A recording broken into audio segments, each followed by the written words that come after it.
జిమ్కి అసలు ఏం పని లేనోళ్ళే వెళ్తారు. మాకు చాలా పని ఉంది, ఎక్సర్సైజ్ చేయకుండా వెయిట్ తగ్గాలి, ఏదైనా ఒక డ్రింక్ ఉంటే చెప్పు తాగేస్తాం. వెయిట్ తగ్గితే మీకు ఒక అంతులేని ఆనందం. కానీ ఆ తగ్గే వెయిట్ లో ఎంత మజిల్ లాస్ అవుతున్నారో అనేది మీకు తెలుసా?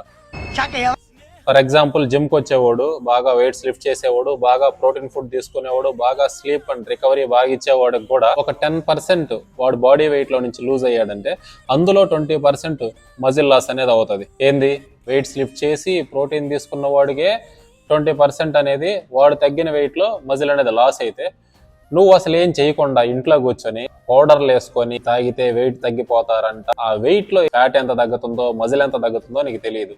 అంటే అది సో నువ్వు తగ్గే ఒకవేళ ఆ 10 కేజీలు ఒక నెలలో తగ్గావనుకో, అందులో ఒక 5-6 కేజీలు మజిల్ లాస్ అయిపో ఉంటావు. ముందే చెప్పాలి కదా.